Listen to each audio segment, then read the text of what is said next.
Hello, everyone. Thank you for joining us for our first DIAG conversation of 2025. I'm Ellie, co-director of DIAG, Democrats for an Informed Approach to Gender. DIAG is a 501c3 nonprofit organization of lifelong Democratic voters working to depoliticize and shed light on the ideologically driven medical scandal and associated harms that have resulted from adoption of gender ideology and sex denialism.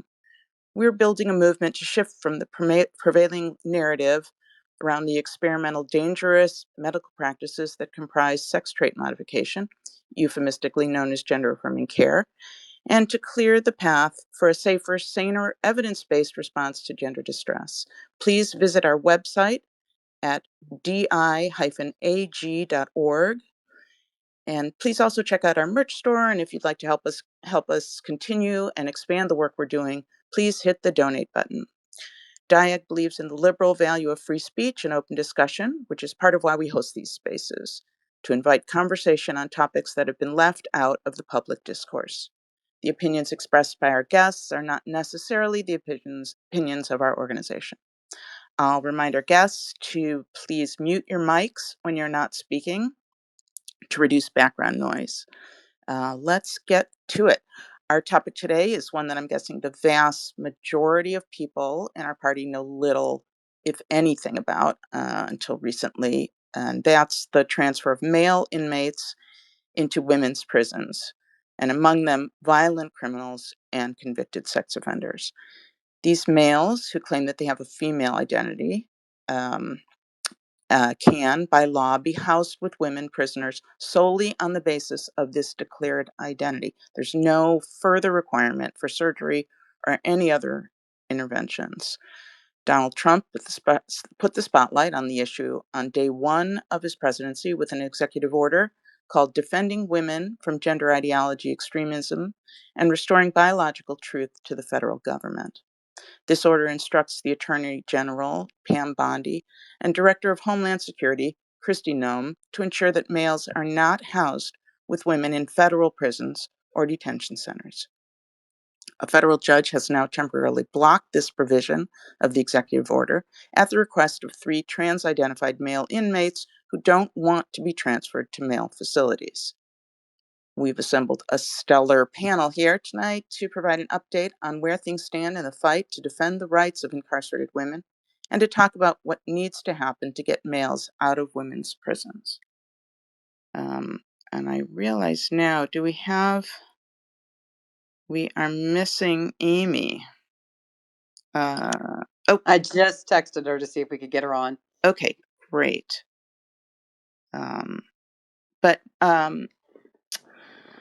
Let's see, we'll bring Amie in when she gets on, and in the meantime, skip to some other topics. So tonight we have joining us Amie Ichikawa when she gets on. She's a fierce advocate for incarcerated women. She's given testimony on legislation, been featured in documentary films, and assisted the Women's Liberation Front in connecting with women whose rights have been violated by California's SB 132 law. She's based in California and is an ambassador for Independent Women's Forum. Sharon Byrne is the executive director of the Women's Liberation Front, also known as WOLF. She is also a delegate to the UN Conference on the Status of Women, and she's been leading protests with Amie Ichikawa in California against putting men in women's prisons. Also joining us is Lauren Bone, legal director for WOLF. Lauren is leading the charge on WOLF's lawsuit against SB 132. That's the law authored by Senator Scott Wiener that put men in women's prisons in California. And we have Justice Elspeth Cypher, no stranger to DIAG spaces. She was on our Scrimeti spaces.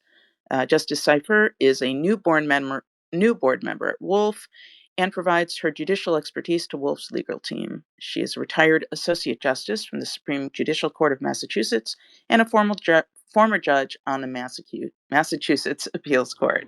Welcome to you all. Let's start with Sharon. Do you know how many trans-identified males are housed with women in state and federal prisons? Do we have an idea of the scale of this issue?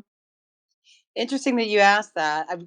It's very hard sometimes to get stats for this, and Amie is really good at explaining why.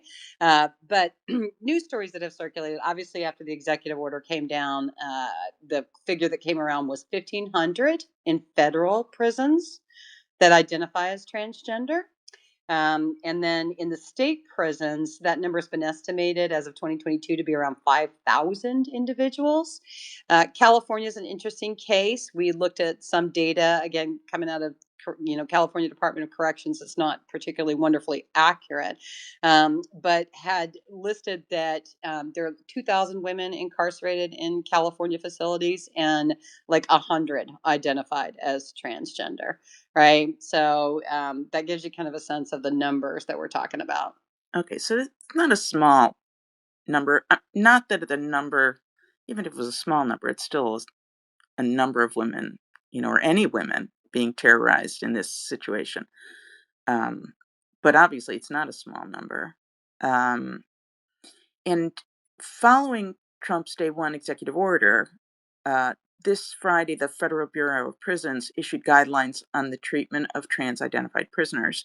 And they include no preferred pronouns, no more searches of trans-identified male prisoners by female guards, no more purchases of women's underwear. So, Sharon, will this affect only inmates in federal penitentiaries, or does this also affect the state facilities? Oh, I may have to ask the lawyers to help weigh in on that Okay. particular question. Well, here's why. The federal order only applies to federal facilities. You got that right. In fact, when Nancy Mace was talking about introducing her bill, which I still don't think has been introduced, to segregate the prisons by sex, she quickly got told, "Hey, this only applies to the feds, right? Only to the Federal Bureau of Prisons. The state prisons are run and governed by the state, but I believe they are subject to some elements of federal regulation, particularly the Prison Rape Elimination Act." And so that even applies to the states as well. So the lawyers on this team might be better equipped to answer that, but I do believe there is at least some reach that the feds could have into the state prisons, although they can't legislate. In California, we particularly have a law that allows men into women's prisons, and so the feds can't necessarily uh, stop that. But I do believe there's some other things they might be subject to based on the Prison Rape Elimination Act. Lauren and Elspeth may want to weigh in on that. Okay. Either of you want to weigh in? I think you got to promote them up to speakers. Oh, I think, well, Elspeth is she's, Okay, here I am. sorry, Lauren. I can try to is Lauren available to Yeah, open up her mic? She can interrupt me anytime she wants. I'm trying to invite her to speak. There she goes. Okay, great. Okay, great. So the question is, as I understand it, we went through the numbers, is how will these executive orders affect state prisons or prisoners? Right. Is that correct? Then what I would say, it's not so much how these executive orders will affect state prisons. It's how much the response to them is going to affect state prisons.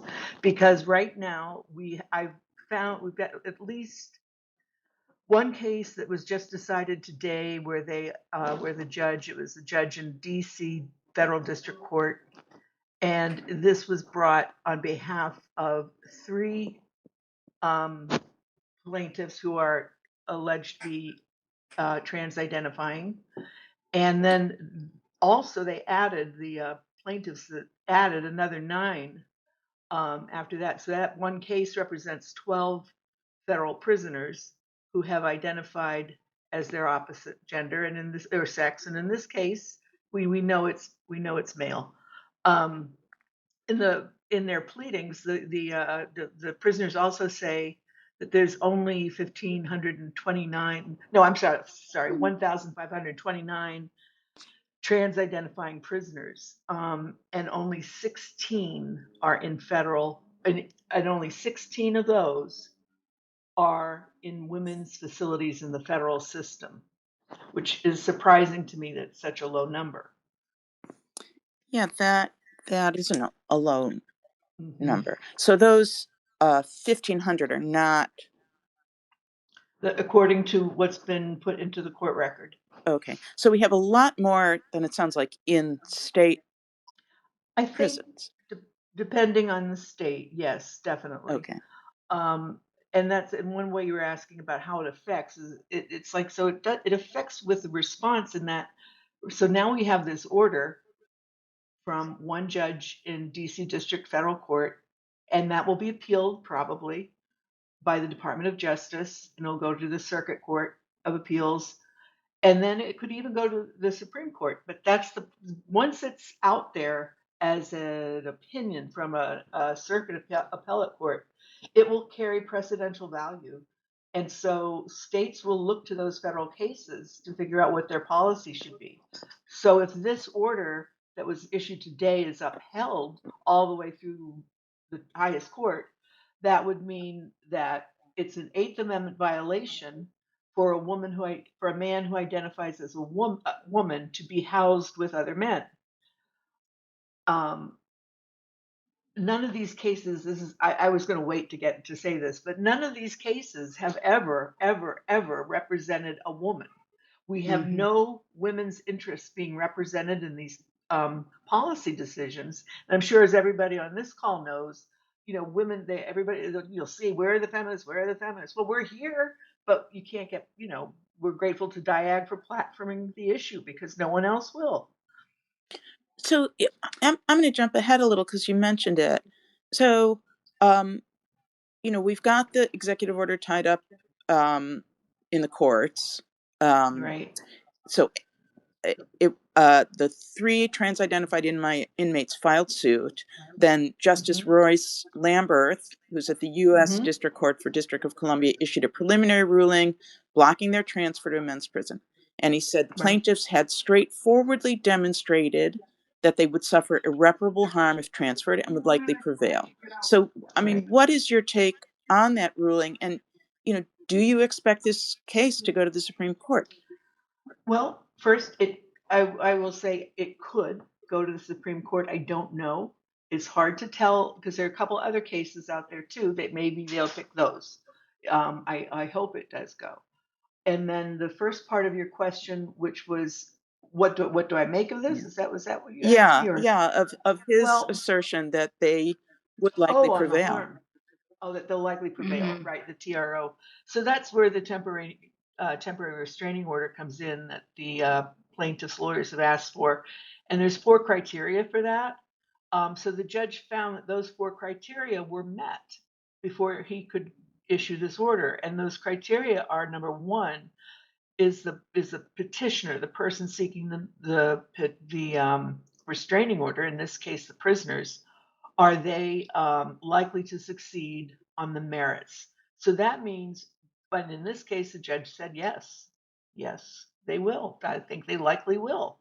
And his reason is because it's likely an Eighth Amendment violation, which is interesting. Let me just go to the next one. Sorry.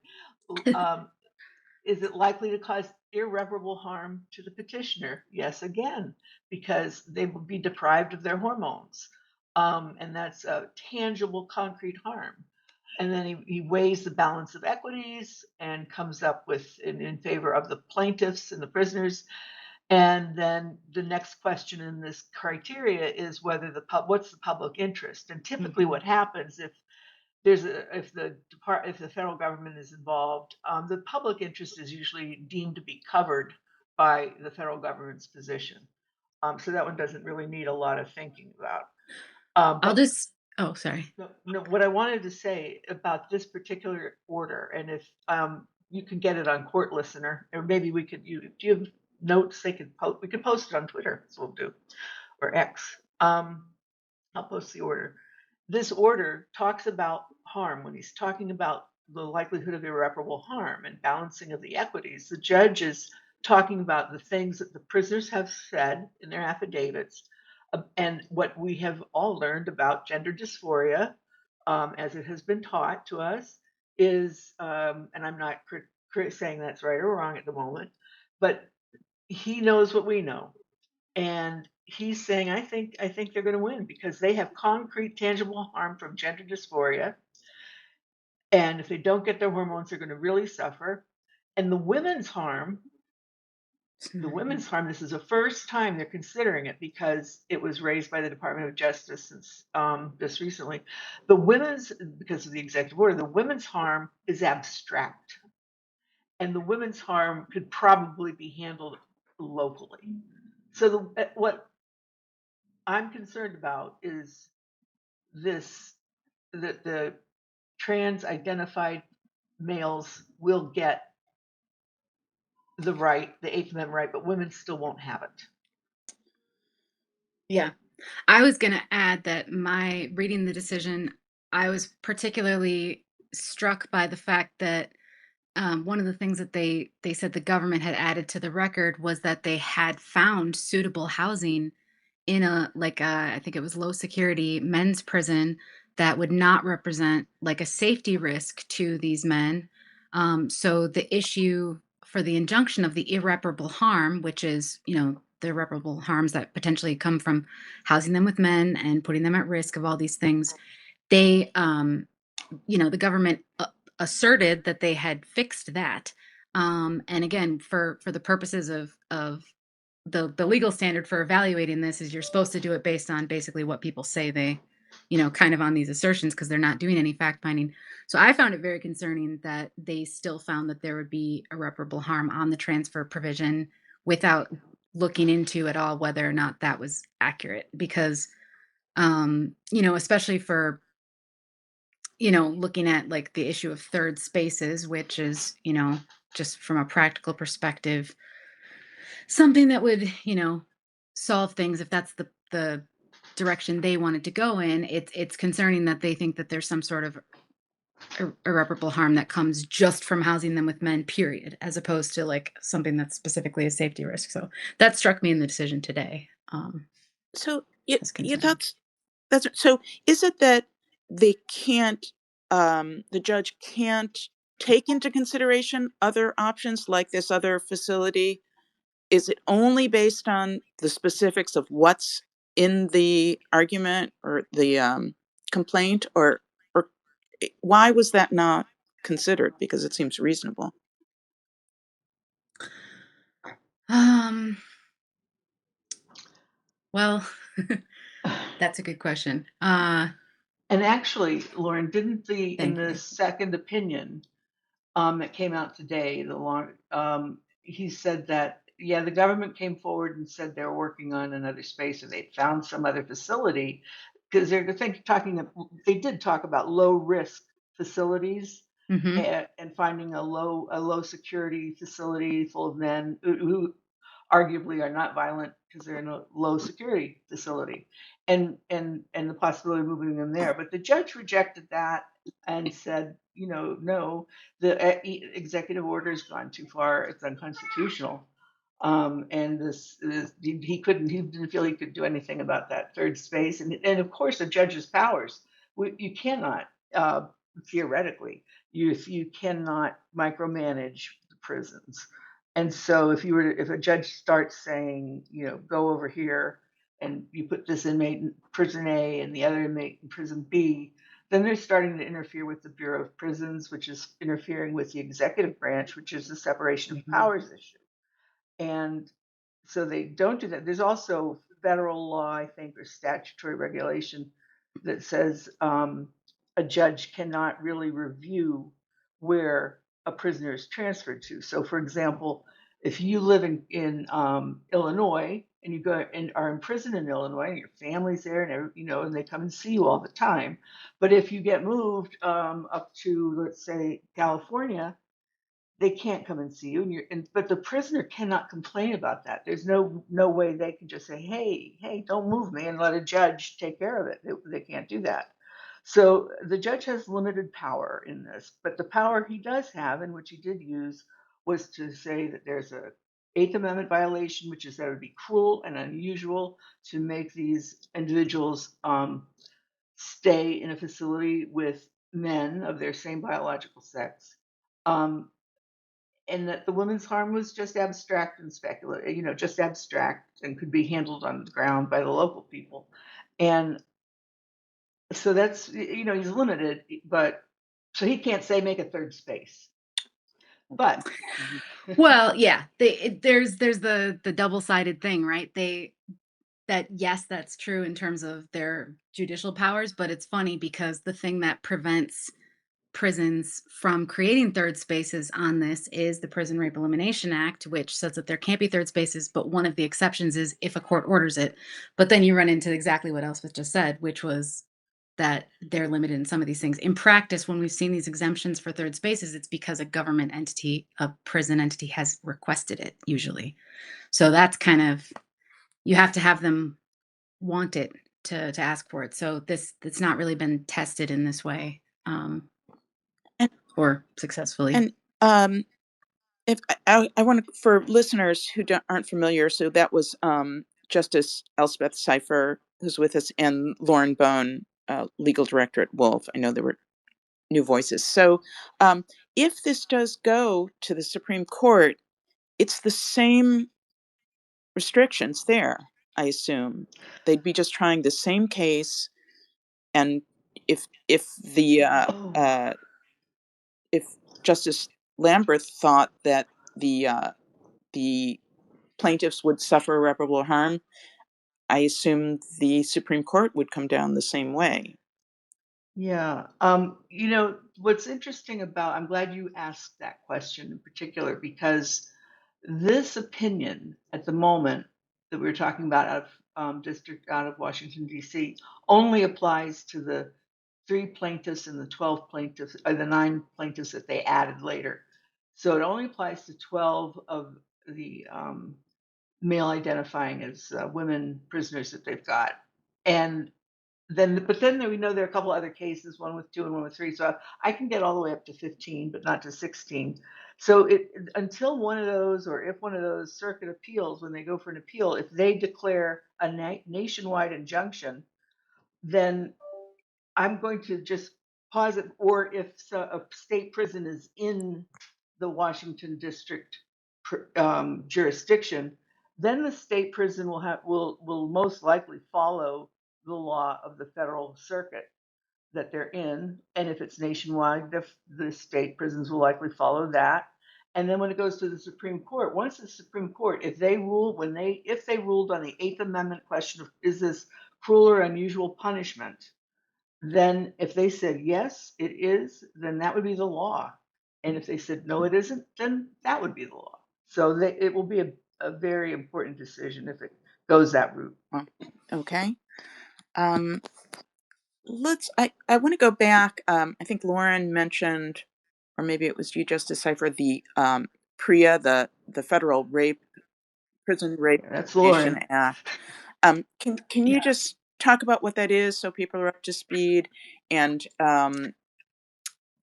tell us how it affects this case and the executive order?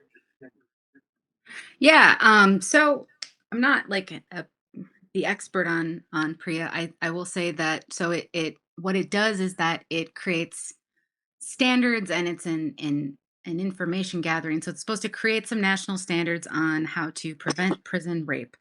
Um, Basically, so there's it's tied to federal funding, so it's not something where it's just a law that says you have to do this way. They accept federal funding for corrections, and it comes with these strings of you have to do these annual reports and data collection. You have to do these different audits and things like that. Um but it's tied into a lot of what people do, and there's a state level equivalent in a lot of states. So it's actually, what's interesting to me, I think relevant to this, is it's based, one of the big things that led to passing of the Prison Rape Elimination Act was a Human Rights Watch report from 2001. It was passed in 2003. It was called No Escape: Male Rape in US Prisons.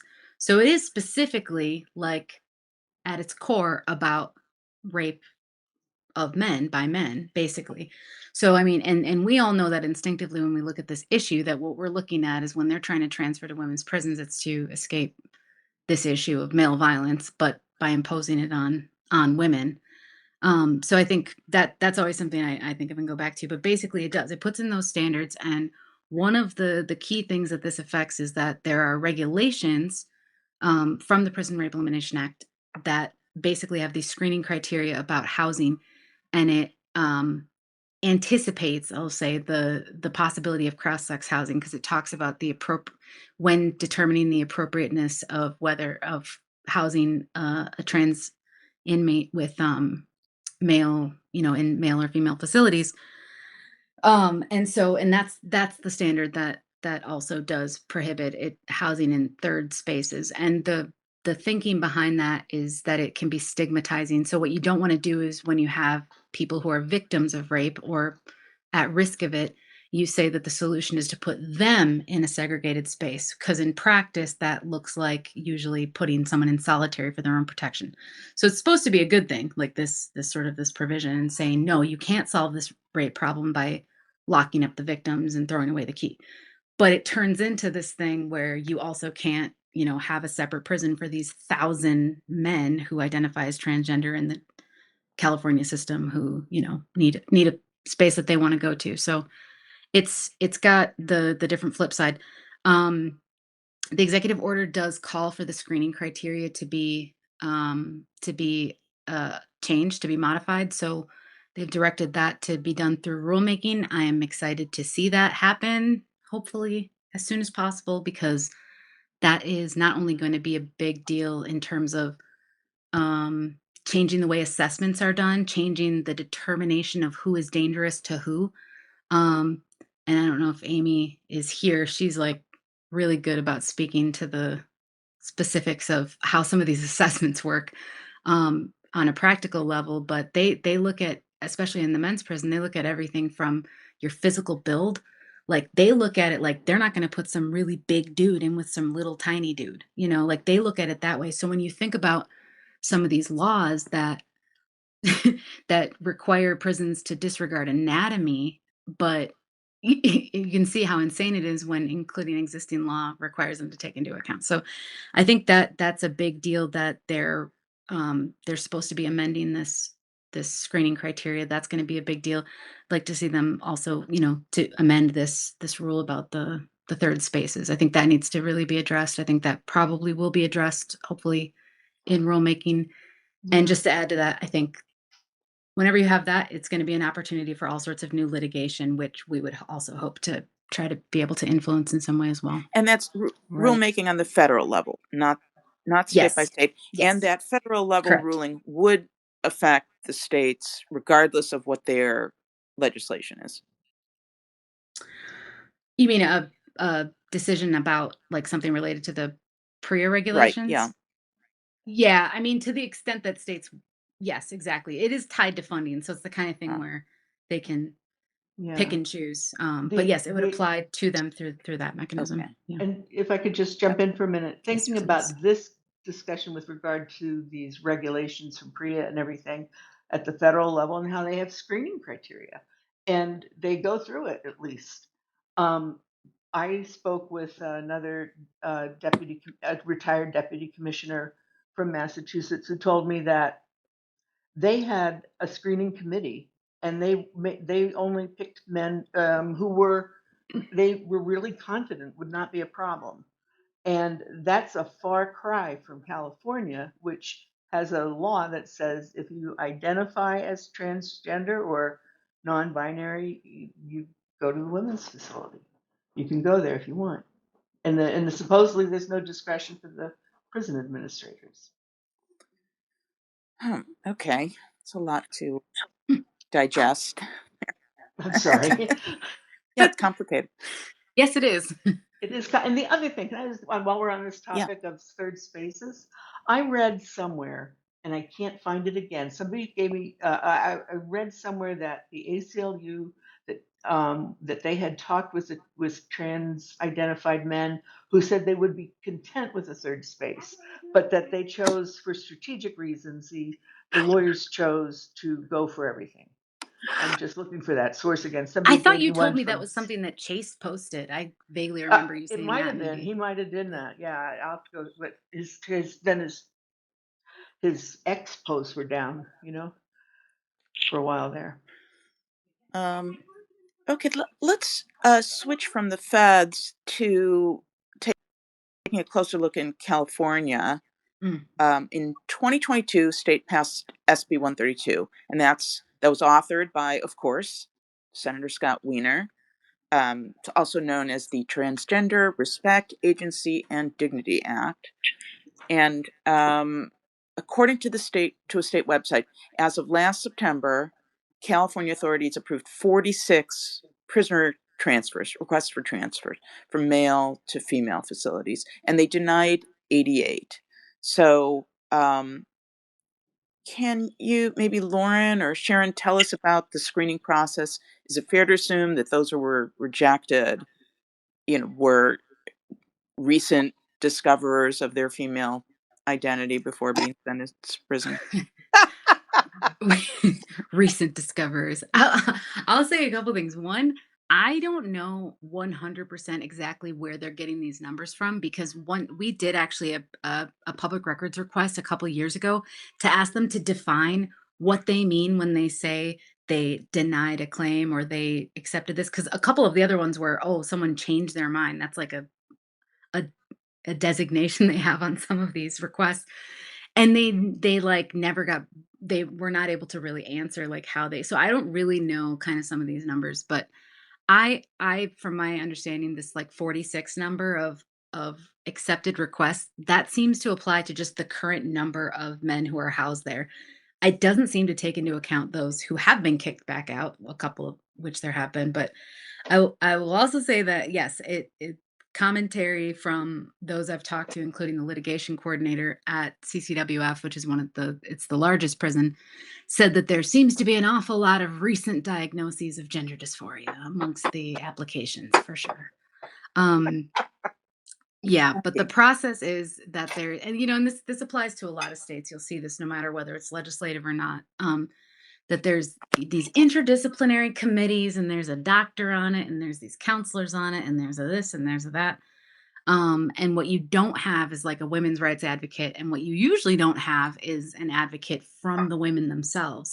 And they have governmental bodies in these prisons. They have like inmate advisory councils and things like that, and they usually do not have a seat at the table to evaluate individuals, and say, which, I guess could be problematic, whatever, in some ways, but they don't have, even within the prison, they don't have any kind of say over who is going to be, coming to share those spaces. But there's a lot of secrecy around that. They claim a lot of it's privileged, or a lot of it, they can't really disclose papers because it contains private medical information and things like that. We're hoping to be able to proceed in our case with discovery, in which case we would be able to compel them to turn this information over. But right now, just in terms of what we have available, we don't really know much, except there is a committee that evaluates, and we don't know the criteria or anything else. We just know from the law that they're not allowed to do it based on some really common sense things that we would hope to do, like anatomy, like conviction history, disciplinary history. They can't even deny it based just on how they behave within the prison system, even if you were going to not take into account other things. And we've certainly seen how that plays out. But I don't know if that answers your question on how Yeah. SB 132 works. I mean, kind of, which means that Doesn't work. really no way to know how they're assessing these prisoners. There's not, exactly. Yeah. On how they assess it at the front end, how they assess their own assessment. Like, how do they know when they need to reassess their process? Like, how do we know, what do they consider to be a successful transfer? Like, how are they learning from the way that they're doing? You would assume that they are in some way, but I don't know. So yeah, there's a lot of secrecy intentionally around that. Well, and then when Lauren, Wolf asked for the Office of the Inspector General in California to audit that law, SB 132, and how it's working, right? And some of the findings of the Auditor General, they were very interesting. I mean, one of the things that struck me hard reading that report was, first of all, you get like, if you're trying to transfer into the women's prison as a male, you get like 7 appeals. You get the law was written in such a way to pretty much force the California prison system to accept a male in the female prison. And so, I mean, what process do you know that gets like that many appeals, right? I mean, you don't get that many appeals, with the IRS. I mean, it's crazy that you get that kind of level of service, to get into the California prison system. We had some phone calls from some panicked inmates and one employee inside the prison who said, man, the people that are transferring now, they're not putting on any makeup. They're not trying to even pretend that they're feminine, right? Like they're not even giving up the appearance of it. They're just transferring straight in because it's basically a get out of jail free card for them, right? So that kind of shocked us too. Amie had seen some of that, but so had some of these female inmates that told us. They were like, wow, some of these guys are like straight up MA members. They're not, there's not even a pretense of feminism here, and they're just letting them in. But when you look at the way SB 132 is written, it really kind of makes it very hard for the prison system to say no, and that's a problem. And Lauren's right. We don't have any criteria from them of like, so if it's a sex offender, should they not, should they be allowed in? Well, they let Tremaine Carroll in. If it's a murderer, Dana Rivers is in the women's prison system, right? He murdered 2 lesbians. So, like we don't know what criteria they're using, but we can tell you some folks are getting through that are definitely not going to be safe for women. So, I want to Amen. talk about Justice Cypher. You mentioned that there are no cases from the women's perspective, and maybe that's because the focus has been, the PREA focus was on men, and maybe I have no explanation. I'm trying to think of one, and I haven't. Well, Why yeah, it is. I think you have no explanation because the women don't have much of an avenue to try to get to. Nobody's coming to them because they don't know where they are, for one thing. The ACLU or another legal aid organization can go to the federal prison and find the trans identified men. But there's nobody just going to the women's and looking for the women and saying, hey, why don't you tell us what you think about this and how it is. What is there a harm to you? What is the harm? Nobody has asked any women about this, whether they're in prison or not. And it's just a severe absence of the woman's voice in this whole thing. And there are women in prison, and they're in federal prison and they're in state prison. And we've seen in the news there were pregnancies and rapes. I forget whether it was in New Jersey or Rikers in New York. We the instances of assaults and sexual assaults. So these things are happening. Women are being violated and hurt while they are contained in a cell in a facility they cannot leave. But so I would love it if we could intervene in this, if Wolf could intervene in this suit, the one right out of DC right now, just to say, Yes. but we don't have a client, so I don't know if we can.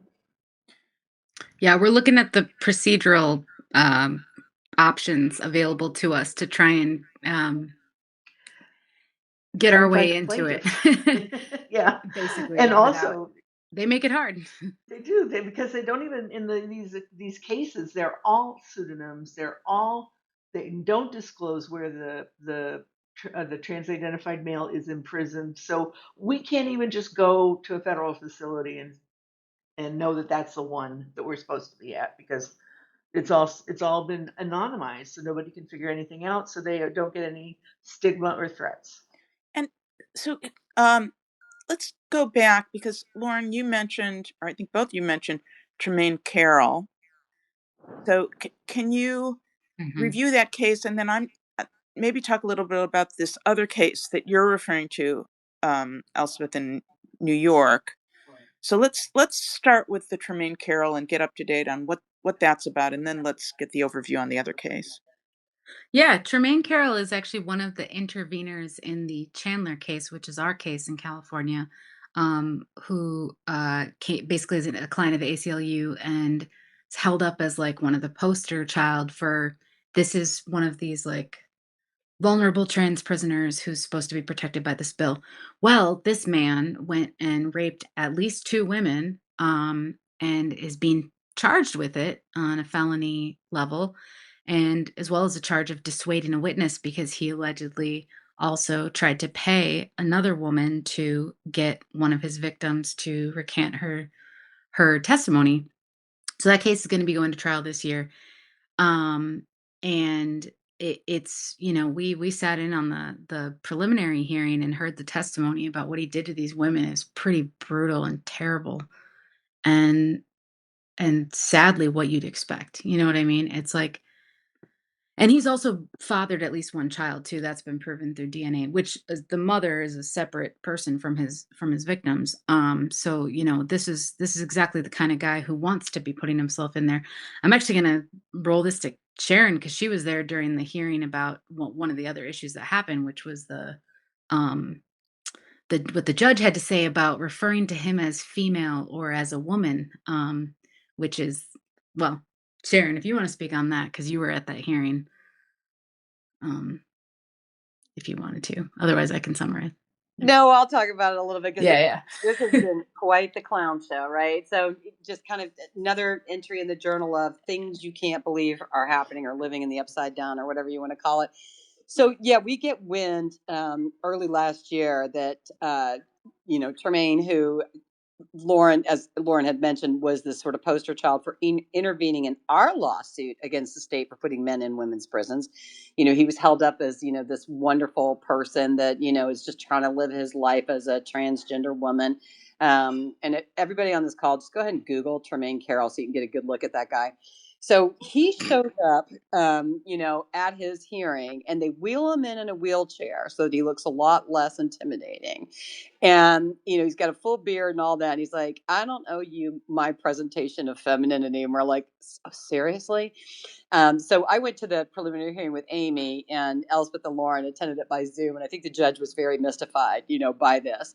And so we were just going through, trying to get his trial date set, all of that. And then we came back for his next hearing where we got to listen to the witnesses give, what their evidence was going to be, right? The DA had to kind of show that he really had a case.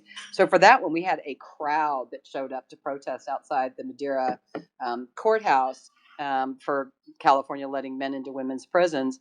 And at that point, Mr. Carroll turned to his attorney, who I think was probably the most besieged guy on the planet, and said, well, I want them to refer to me as she, her. It's very offensive to me that they're not calling me she, her.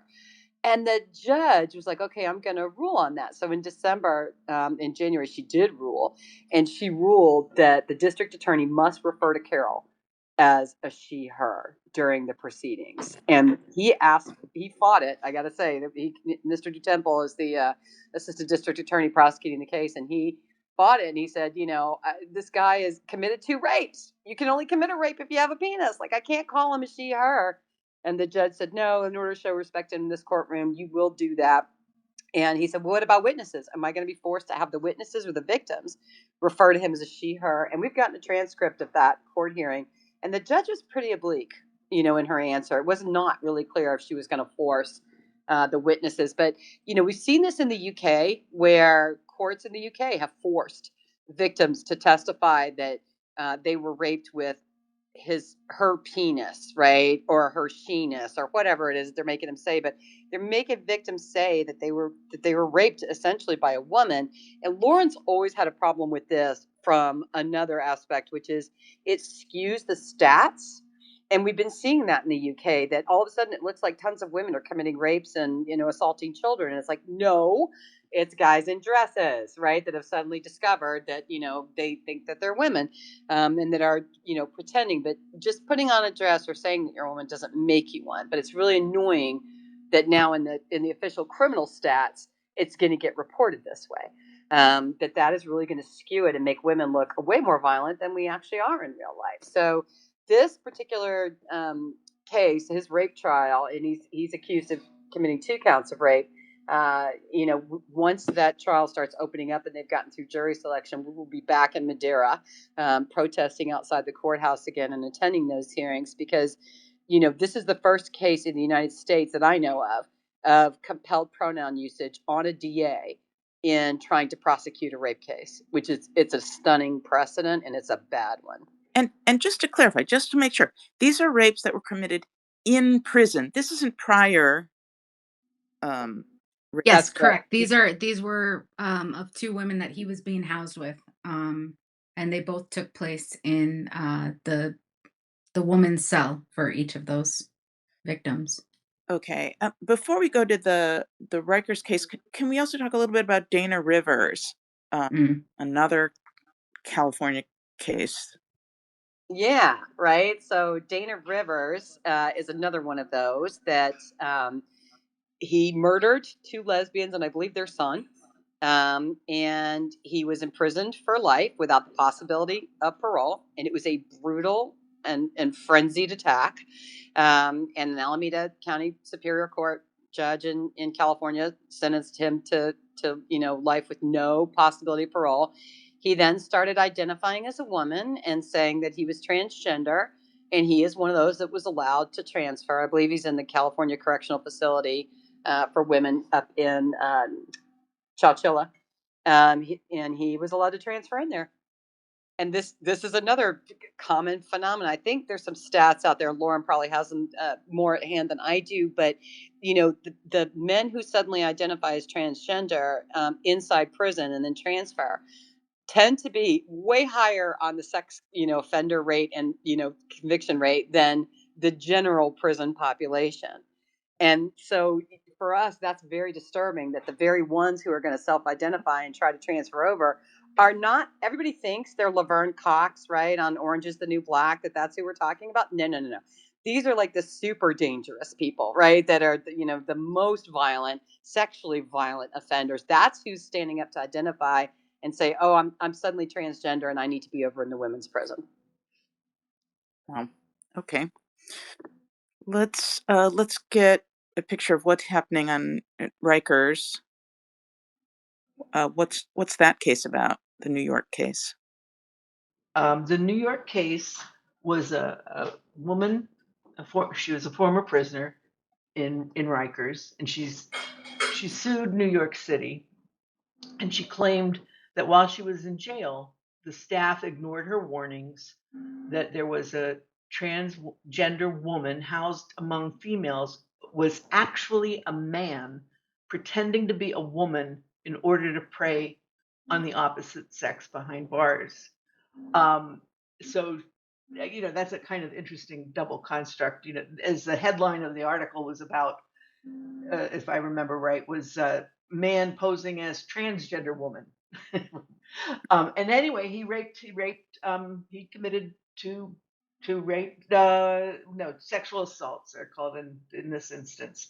So they've 2 women in the prison in Rikers were sexually abused by a male identifying as a woman and being transferred in on those grounds. And so the case, I think, is still pending. And she says that the victim had testified that she's going to be scared for the rest of her life because it was very traumatic. He went after her when she was asleep, early mornings in her cell. So, and then the pregnancy one. I mean, I don't know the case really well on Rikers any more than that. But if you had a question about that, we can talk about it. But I can also tell you there's a New Jersey case of it's a case yet, but it's about a trans identifying male who was transferred out of the only women's prison in New Jersey after impregnating 2 female inmates.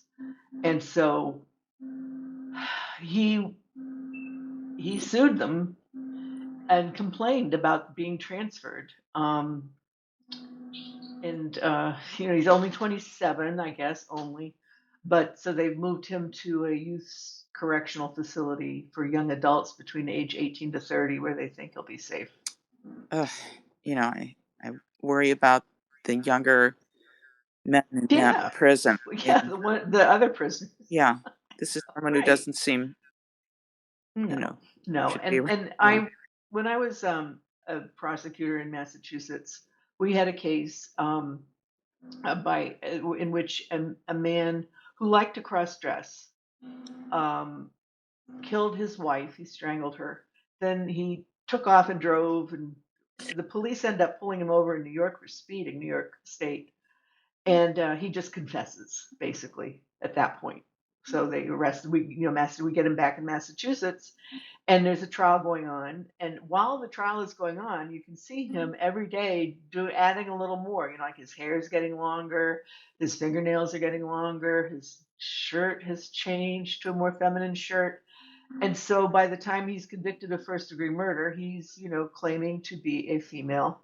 And I think it took him some years. His name is Koselleck, Robert Koselleck, although you're supposed to call him Michelle Koslick, but there are a lot of cases in the federal system where he was trying to get surgery and all these things, and ended up suing in federal court. And right now, I believe he finally did make it into the women's facility in Massachusetts.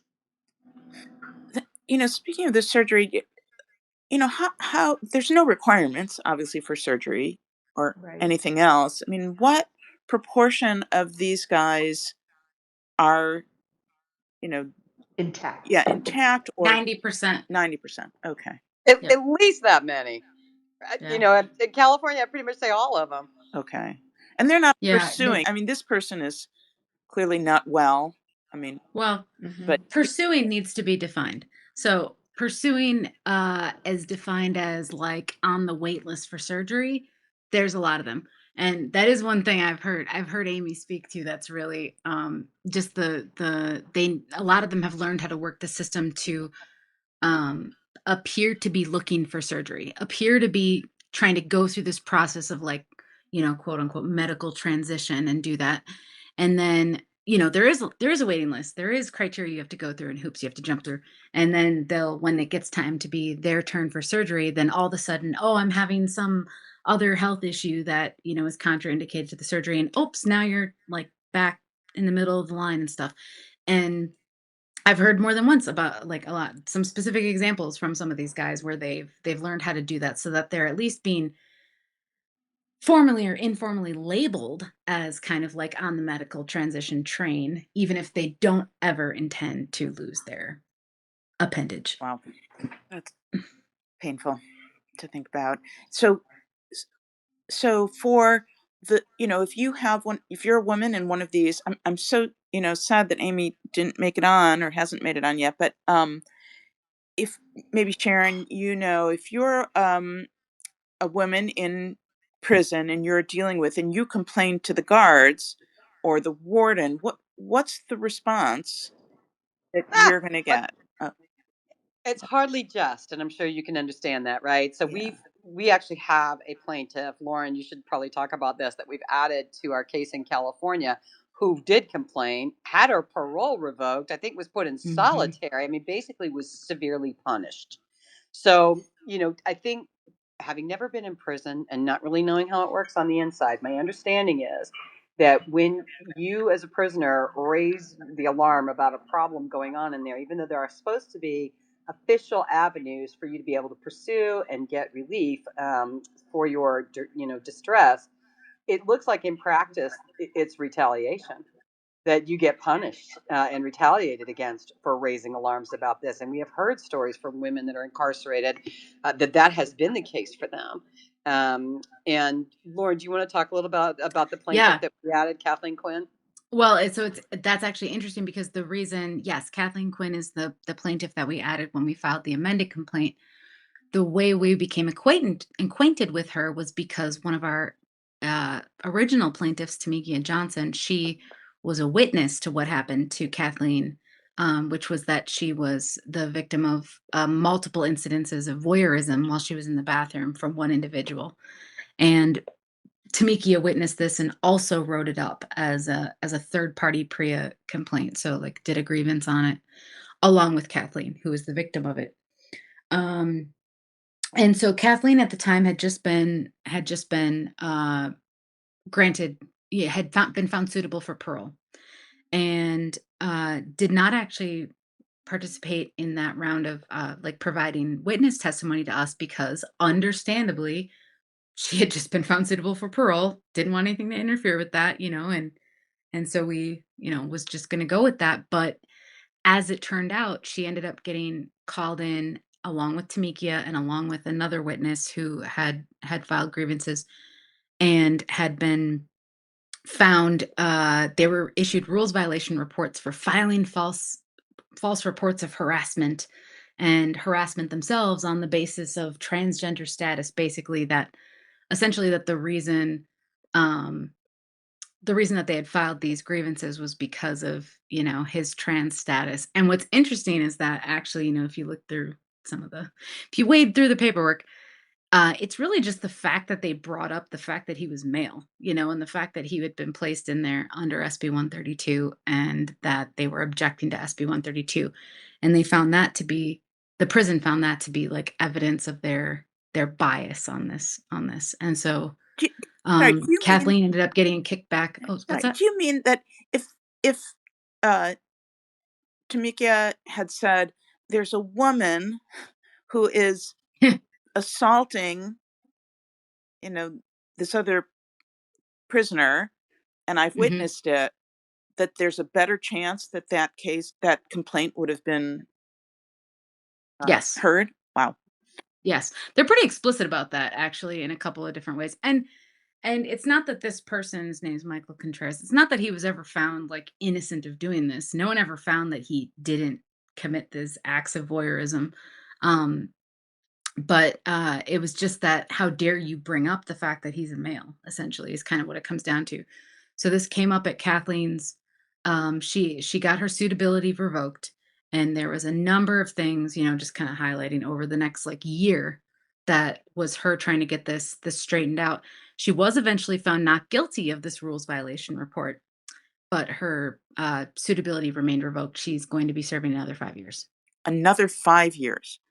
Yep, at least. Yep. So she's now a new plaintiff in the case as of last summer. So Okay. she is it's one of the most like or it's it's the most egregious thing that we can, directly tie to this. It's absurd and it's just horrific. It's just it's absolutely terrible. It's like it's just terrible. No one should suffer through like what these women have been through, but then to also lose their freedom over it. And tied to that, you just look at there's women we know who have been like offered witness testimony in the case who were around when Richard Masbrook was first transferred over to the women's facility. He was like the first man to be transferred to women's facility. This was well before SB 132. But he's serving for multiple rapes and tortures of like elderly women, and was transferred in there after doing some genital self-harm, and got there, and the first day started making threats and issuing threats and got attacked by some women and he got his ass kicked. He was very, very harmed. But the women who did it, which, in their mind, they did it out of self-defense, some of them were supposed to get out in the meantime and are still serving time because of this very violent assault that they participated in against him. And so, we were able to hear from them also just that experience itself, and then them having to live through seeing the implementation of SB 132, and now having to go through this experience of being threatened by this man who I know who's in here for rape and torture, and having my freedom taken away for, defense of myself and these other women. And now I'm hearing that all these men are coming in, and we were talking to these women in 2021 before there had been widespread implementation. And now hearing these dozens of men coming in, it, it the Eighth Amendment violation that they're talking about when they talk about this protection for these trans identified prisoners, they're not talking about just the sexual assault. They're talking about the fear. This Eighth Amendment violation is you have a right to be free of fear and the psychological anguish that comes along with the threat of sexual assault that is preventable, foreseeable, and avoidable, basically. So if a prison is able to see that this could happen, is able to avoid it and doesn't do it, and you have this fear and this psychological anguish from it, that is a violation of the Eighth Amendment prohibition on cruel and unusual punishment. That's what's being violated. And so that's the crux of a lot of our argument, especially in the amended complaint that we filed, is that these women are entitled to be free from this fear as well. There's so yeah, sorry, I know that got into a little bit of a different area, No, but that's that's what we see. It's just terrible, and you think about all the stuff that's happening that we don't know about. This is just what we do know about, you know. so, the I know it's hard to generalize, but, is this typical? Do we have a typical profile of trans-identified male inmates? There was a study in Sweden that found something like 59% of trans-identified male prisoners are convicted sex offenders. Is that, as opposed to about 17% of the general male population? So overrepresented. Are we seeing those stats Very. similar stats in California or in the US? Yeah. As far as I can tell, that is a universal finding. So that 59% you said, that Swedish study you sent, yeah, in the federal system here, it's 50%. In the UK, I know it's like 50 plus percent. In Canada, there was something like 84%, depending on how you um defined it, but they had some report there. The lowest number I've seen has been around a third, which again, you compare to, like, depending on jurisdiction, like somewhere between 10, 15, or I guess 17%. So you're looking at like 2 to 3 times the average male population regardless, and sometimes many times that as well. So yes, But that it's is I think it's more than that. I mean, I think Lauren's 1,000% right, and those are very consistent across the world, the statistics that we've seen. But there's something more than that too that needs to get taken into account here too, and that is not only are men and women different because they're different sexes, male prisoners and female prisoners are extremely different. We've had some conversations with folks that are involved in the criminal justice system, and typically when you do rehabilitation for a male prisoner, you have to teach them to be less violent. You have to do things like the Alternatives to Violence Project, where you help male prisoners understand that you can't just lash out when you're angry. You can't just harm people. You can't just commit bodily injury to people. That people have human rights, and that you can't violate those. When we rehabilitate female prisoners, a lot of times women have ended up in prison for failing to defend their boundaries, for being abused earlier, for having, repeated violence inflicted on them, and then finally standing up for their damn selves, and saying, enough, I can't handle it.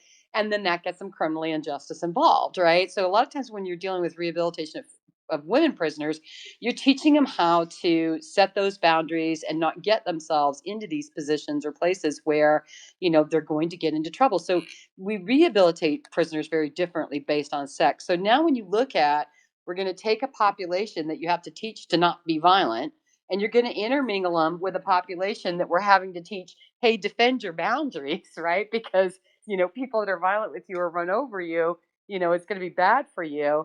We are really, really doing a horrible injustice to incarcerated women.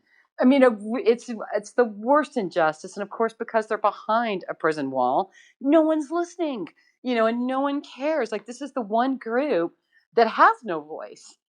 So to me, it is like, it does violate, Lauren, like two articles of international law, and they're there for a reason. One of them is Article 5 of the Universal Declaration of Human Rights, which our country helped pass in 1947 and ratify, but of course never worked into our Constitution.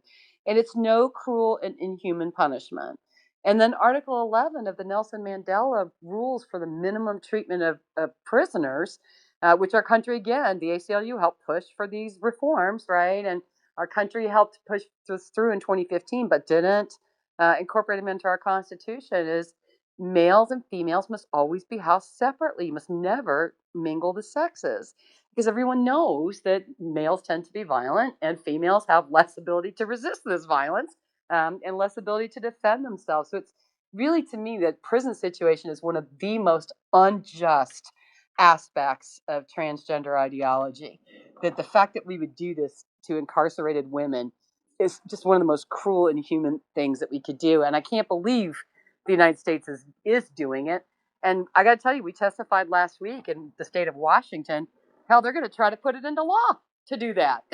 And we couldn't believe it. And they snuck it into the bottom of a bill, a sheriff's bill, so you wouldn't notice it. But they were basically adding that in. Okay, I want to ask about that in a bit. I want to go back. So when we're talking about the women in the prisons, you said that so many of them are in there. They've already been victims of abuse. I mean, that's part of what got Yes. them incarcerated in the first place. So what's it like?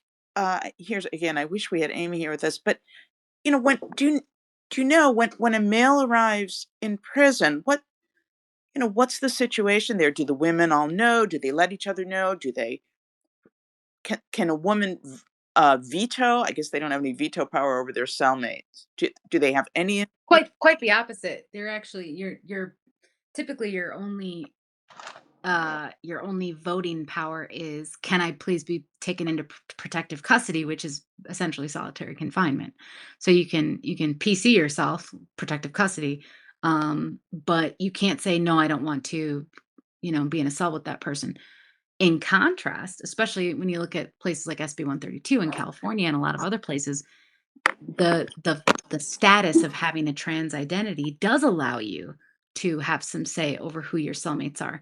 Certainly over who your cellmates aren't. But SB 132 goes so far as to say that a person can request someone that they feel safe with, essentially. Um, but yeah, you can't say, I actually don't. I know that person said they feel safe with me, but I don't feel safe with that person. So I don't, so no, sorry, decline. No, you can put yourself in solitary or that's it. Um, Usually. Okay, There's no parity there. no parity. Um, Justice Cypher, I wanted to ask your thoughts about how you think the courts are handling this issue. So, Justice Lambert is 83 years old. Um, that's the one who blocked the male prisoner's transfer. Do, do Mhm. we have justices? Do they understand this issue? Are they thinking about this broadly? No. Well, as you let me put this differently, because just like, do they understand the issue? Are they thinking about it broadly? They're thinking about it as everyone who was either in a corporate training program or a governmental program has been educated on not on acceptance and affirmance of transgender identity. So the judges were trained the same way, and I think and that happened a long time ago, and I think when it happened, and they did it again recently, but when I think what happened is that they everybody, like in Massachusetts, it was trans was a thing for long, we like early 2000s. We had statutes, and even before, I think. But I don't think people thought there were a lot, and I don't think they anticipated that they would fake it, fake being trans, you know, transgender or whatever. And so I think they don't understand that aspect of it. They've heard from experts in some cases, and the Alabama case is a particularly good case because it lays out all of the facts and in particular findings, and it came out, recognizing that trans women, are not biological women, and women might have some rights. So they understand, and they understand, even though he's 83, he still has young law clerks, and there are a lot of younger lawyers around him and younger judges. So I don't think that his age at all would preclude him from being able to understand it. um, Maybe even he may come to it with a more open bent than some younger people, because that he would have been of the 60s generation probably, or earlier than that. I mean, sorry, 50s. And so I think they understand it to a certain degree. They understand what they've been taught by the ACLU, and they don't understand the other side. And part of the problem is there's no group that can come together, has any money for the other side. We need a donation like of $1 million from maybe the owner of X. I don't know. But there's no solid big funded group like there was for the trans women or trans men who identify as trans. And so there's the female position has not been put forward at all, or if it has been, it's not been noticed. Um, so thank you on that. So along those lines, so you do have cases, you have state cases, you have. Can you just run down the cases that Wolf is has filed, so we get a better picture of that? Sure. I think maybe Lauren should answer that, or Sharon, Yeah. because I'm Well, new. I was gonna say right now we've got the Chandler case, Chandler versus McComber. It used to be Chandler versus CDCR, but they're not a defendant anymore. And so now it's versus McComber. He's the secretary of CDCR. That is our current case. In the past, we were part of a case. It was against the Washington Department of Corrections for them basically hiding information on that. That was in 2001. And then currently, our big thing right now is we are looking to do whatever we can to facilitate the proper implementation of the executive order, essentially. So all the cases we've kind of discussed coming up with the new decision that came out today and things like that, we are in the weeds of looking at what we can do to participate in that and try and make sure that women's interests are front and center, because they're not being considered at all. And so we want to make sure that someone's coming up and representing those interests or that position or anything else. So that is kind of what we are working on right now, and would love if anyone has any leads on that as well. Okay, so now going back up to is Washington and also California, why is it so impossible to reach Democratic lawmakers to get them to see this? I mean, this is, Sharon. if nothing else, yet another way. Once people are more aware of this, I mean, people are more aware of it now than before because of the executive order, but still, this is going to take getting word out about this, which, if the Republicans were smart about it, they would jump on this one like they did the sports.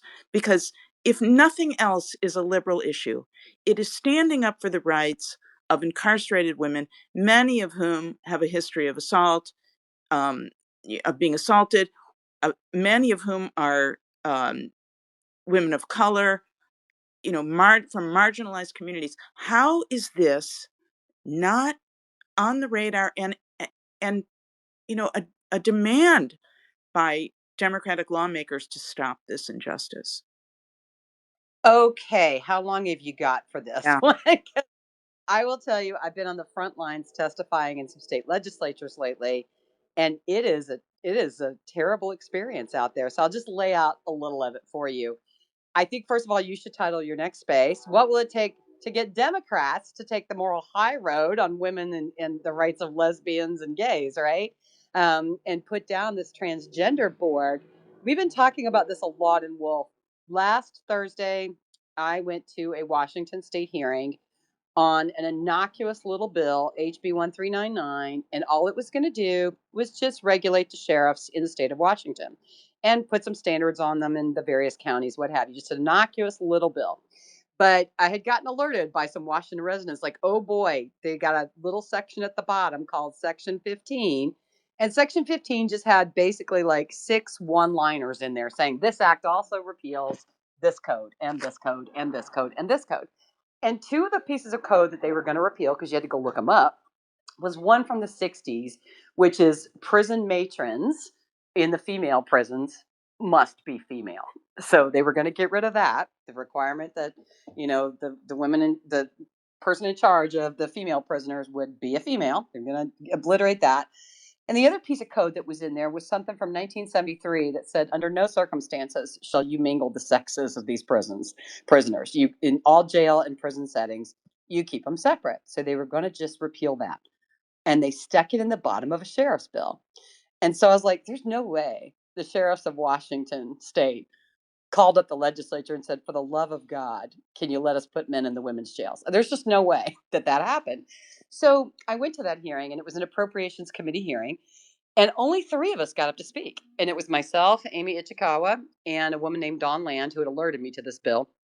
And we pointed out that this is in the bottom of that bill. And that, this is a real problem. And if you're going to do this, why don't you at least be honest and make it a standalone bill so that people can weigh in on it instead of hiding it at the bottom of some sheriff's bill? Or why don't you throw it to ballot initiative and let the good people of Washington have their say on whether or not they believe men and women should be in the same prisons? And I want you to know that during our 3 speeches, I watched those committee representatives, and I could tell you they were not listening. I mean, they had identified us as MAGA out of the gate, which cracks me up. I do not understand how Democrats are letting Republicans take the moral high ground on defending women's rights. That makes no freaking sense to me whatsoever. And again, if you're talking about playing political football, which these guys do all day, why wouldn't you, want to kind of take this command of an issue and really be the heroes on this thing? Again, the Republicans are playing it from, sort of their angle, but that just blew my mind that the Dems were just completely zoned out. I've seen similar things in a 12-hour hearing in Connecticut where they were going to amend the Constitution, and 3 out of the 4 things they were going to amend it with were good things. They were going to end discrimination based on sex, put it in their Constitution. They were going to make sure that you couldn't be discriminated against because of your sexual orientation. Again, something that we would support. And cannot be discriminated against based on pregnancy or lack thereof or abortion care, right? Those are 3 good things to put in their Constitution. And then they snuck in gender identity. And it was a 12-hour hearing. And it was stormed by trans guys in dresses, some really lovely characters in there, screaming that they would just die if they weren't allowed to use the women's bathrooms basically need to be their comfort spaces or whatever.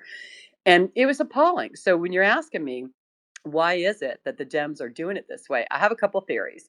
One is state parties tend to be very rigidly controlling of their elected officials and their constituents. And they also tend to whip the county bosses, right? And so those county bosses, you can't get elected in a Democratic county if you don't have that county party boss on your team. They get out your union walkers, they get you your endorsements with the Planned Parenthood chapter, and whoever else are your signaling organizations, that your environmental groups, all that.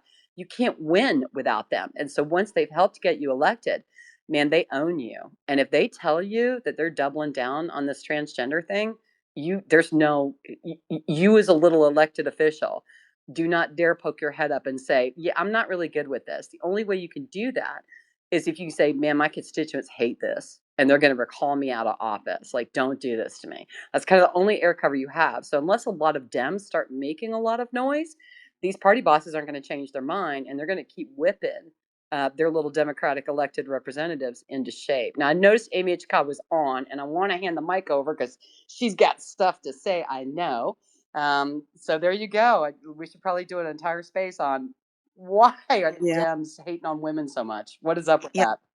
This one in particular, I mean, this sports too, but, we're talking about, horrific abuse of women, violence against women. So it's in particular, I think I mean, it's all horrific, but, if Democrats want to be electable, I don't know how they can't see that this is just going to lose them votes and voters and Democrats.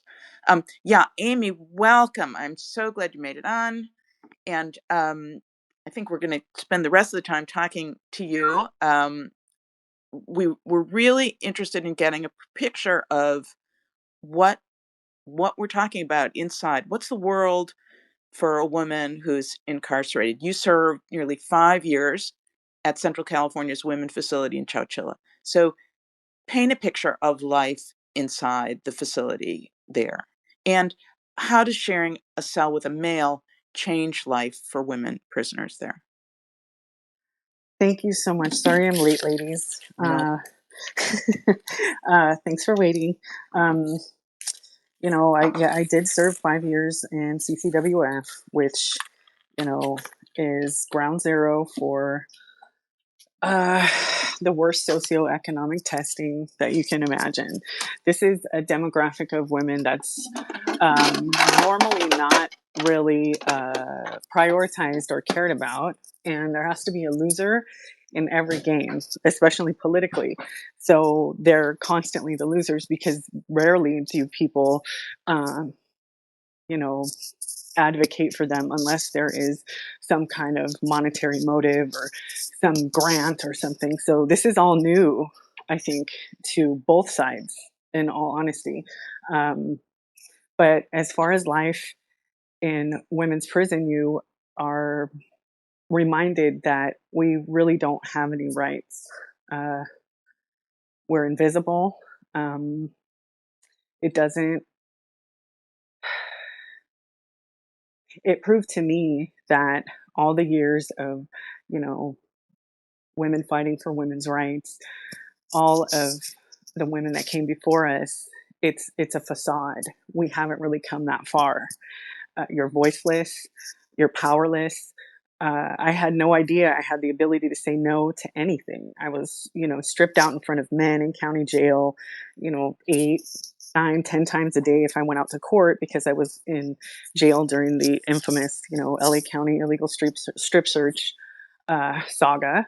And then once I got to state prison, I realized, wow, we really have no rights, because then I was thrown into a whole different arena where they took my name, they took everything from me. I just became a number and a dollar amount.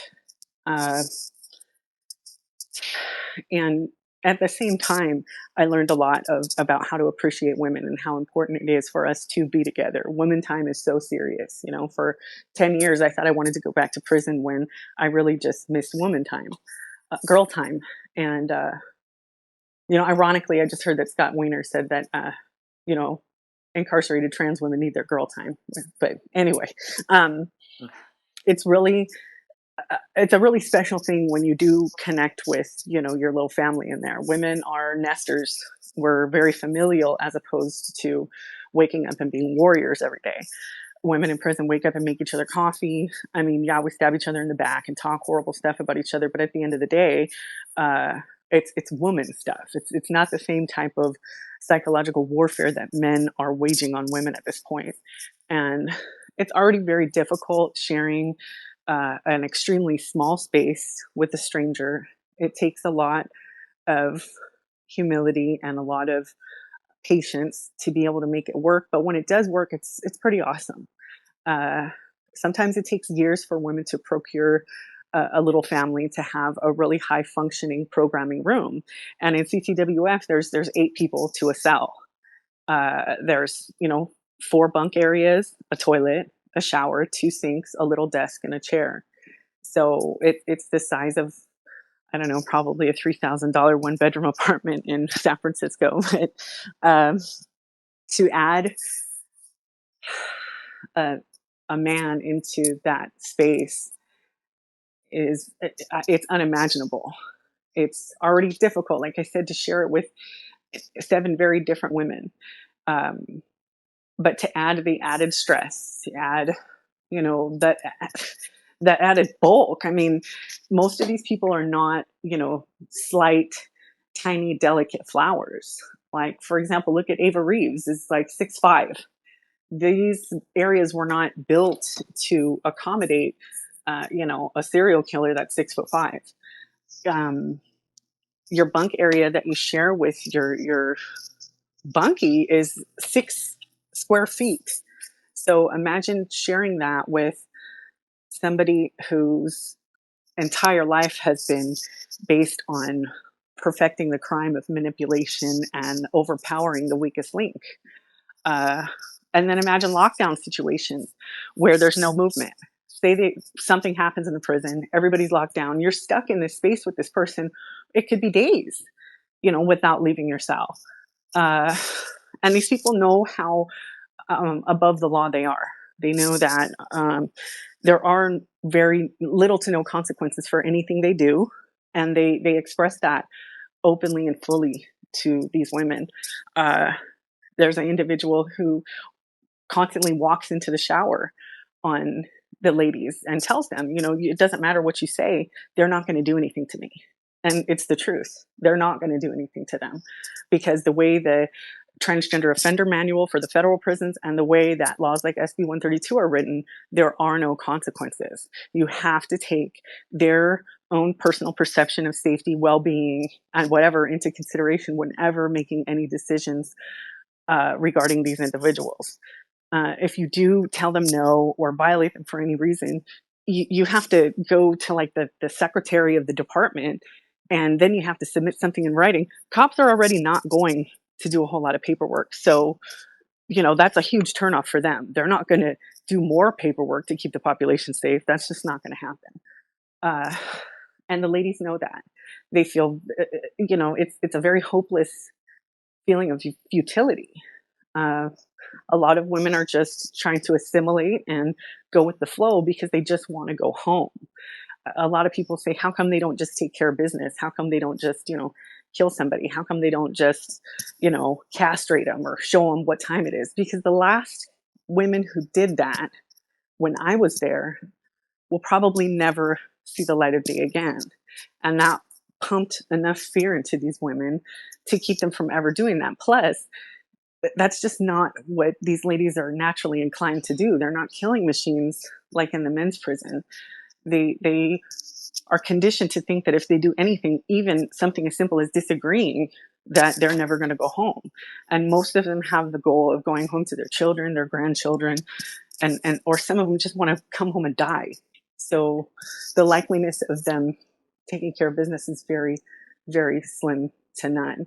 And when you have the additional stress of staff who are able to openly sexually abuse them, there's no respite from this. And then when you do things like introduce condoms into the day room of every unit in the women's prison, it's reaffirmed that you're nothing but a support hole for abusive men, from staff, from men pretending to be women.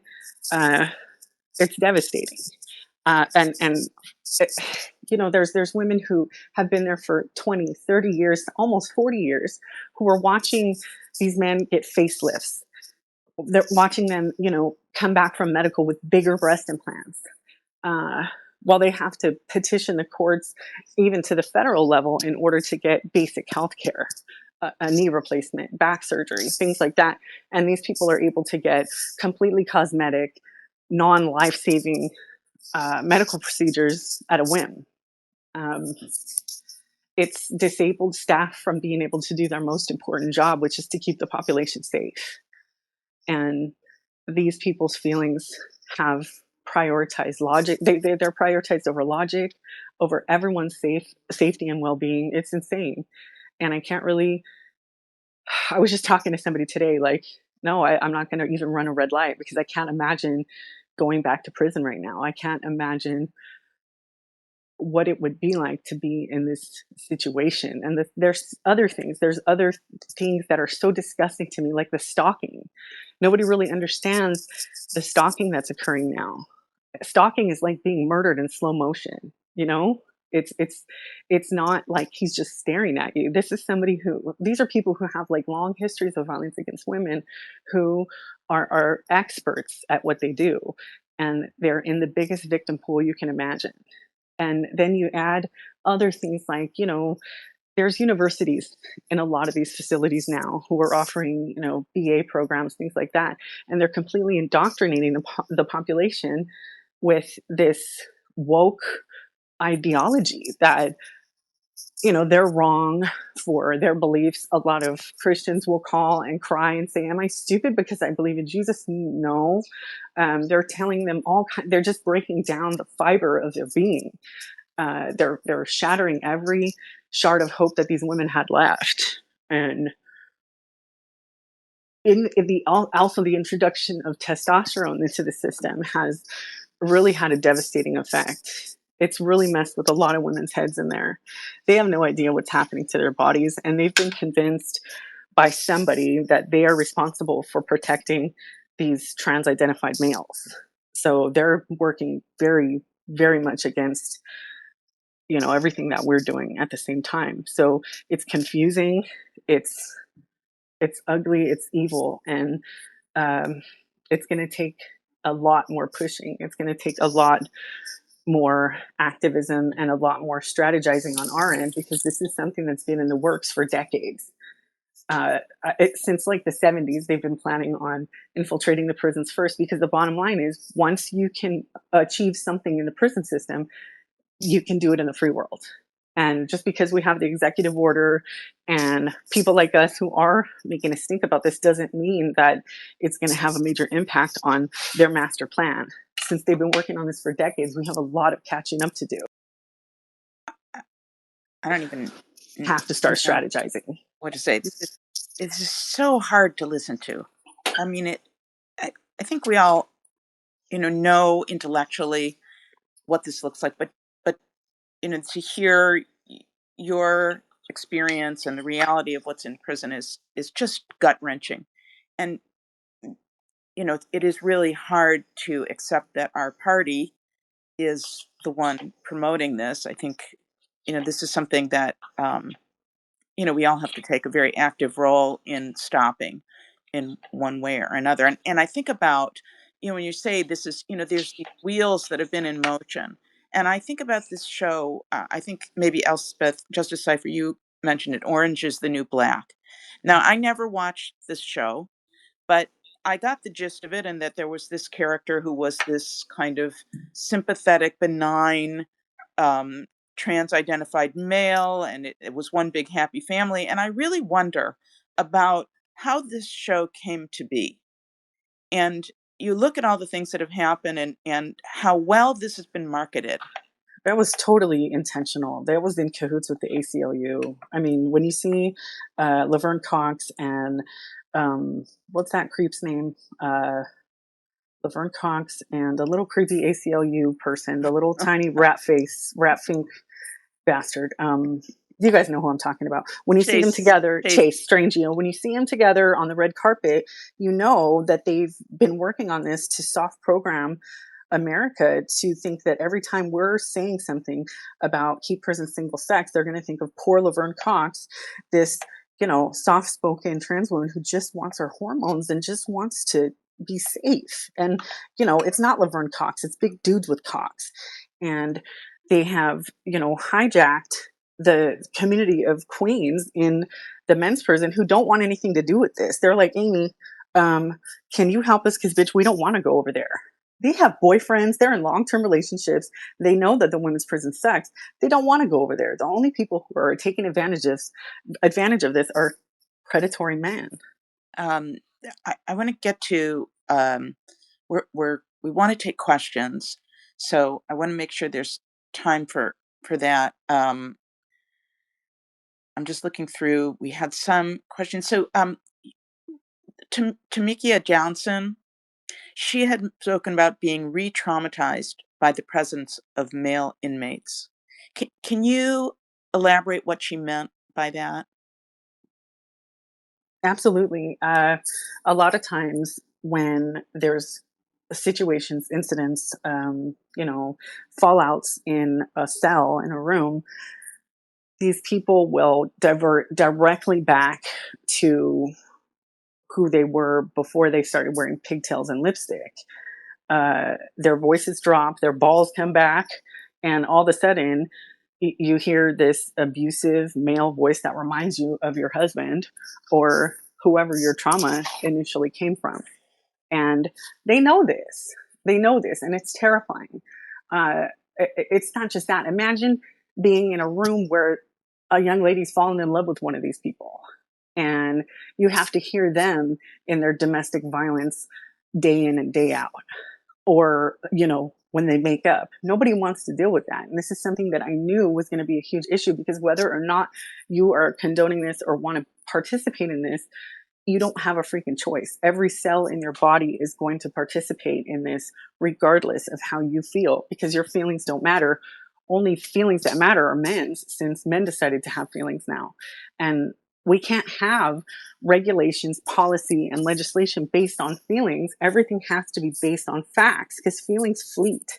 So if we continue to have things that are based on feelings, everything means nothing, and nothing means everything. And we're just not going to be grounded in reality, and it's going to be a huge shit show. So we really just have to keep pushing, because Tamikia is not okay. Kat Quinn is not okay. These women they're having permanent brain damage from the extent of the trauma that they're enduring right now. And I've been talking to some psychologists to try and dig up studies on complex PTSD and what are the long-term side effects, because they're all experiencing mass complex PTSD. Most of them are living in the same trauma that got them there. And this is so unhealthy. Mix that with no vitamins and arsenic in the water, and that's pretty much a death sentence for everybody. And so, we talked earlier about the Eighth Amendment. I think it was that the cruel and unusual punishment that was being used to keep to allow men into women's prisons, and is the only thing that's standing in the way of the same kind of case, just resources. I mean, it seems like a reasonable case. Maybe Sharon or um, Justice Cypher can answer that. I'm sorry, Lauren. Sure. I, I'll let Sharon take oh, over. Or Lauren, but Lauren, you go ahead. You know more. well, in terms of the resources, I mean, I think it's that the more resources there are, the better. I mean, I don't know if that I would agree with what Amie said, and essentially, actually, I would send it to Sharon because I think that's probably a better a better. Okay, remind me what this question is. I Oh, just want to know what's keeping us from seeing a case that says that this is cruel and unusual punishment for women. I think we need to find plaintiffs that want to bring that case, right? So, I'm not a lawyer, so I don't know exactly how you file suit, but I think the way we went about it, which was to file suit against California and the CDCR for doing this to women, was the right approach, right? But we've had to refile and file it against the secretary of the CDCR. But it feels like to me what we need is a plaintiff, and it also feels to me we're backing into something which is a little scary to look at, and that is that as much as we all thought, women's rights had been achieved and that we had, gotten a lot of stuff taken care of. I mean, I know it wasn't ideal and perfect, but, we had a lot of sort of what we thought were rights in law, rights to not be discriminated against at work, rights to, not be discriminated against because of our sex. We had sort of Roe v. Wade standing. So it felt like, we had a decent patchwork of things going on here that guaranteed women, at least, you can move around and with most of the same rights as men. And there's been such an assault due to transgenderism that we never saw coming, right? And I think because after Roe fell and a few other things, we all realized just how thin this ice was that we were standing on. That even things like Title IX, which guaranteed women certain rights and EEOC regulations in Title VII that guaranteed us certain rights in the workplace, they were all superseded by transgenderism. That, in other words, a woman at work, under the Biden administration's rewrite of Title VII, the EEOC regulations, a woman at work who was being harassed actually could have a harassment charge filed against her, right, for misgendering. Like, what world have we entered? So when you're asking, like, what kind of resource, what kind of case, we need to find those kind of cases. We need some folks to want to bring them forward, so that we can file and maybe get some precedents here. But looking at some of the courts and the way the U.S. District Judge in California tossed our case last year, one of the things that she said, I mean, Lauren brought this really beautiful case forward of, terrible things happening to women in prisons from transferring men in there. And the U.S. District Judge, who was a female, said, your fears of rape are overstated. Literally, she said that the same week that Tremaine Carroll started to face charges for raping two women inside the prison. So we do have a big problem with the court system too. I'm sure Elspeth and Lauren will tell you, you could take things to court, but just because you go for justice doesn't always mean it's fair, right? And so I worry about that too. That is the court system so warped on this now, given all the U.S. Yes. district judges blocking Trump's executive orders. Hell, would we prevail? Bringing a women's rights case forward.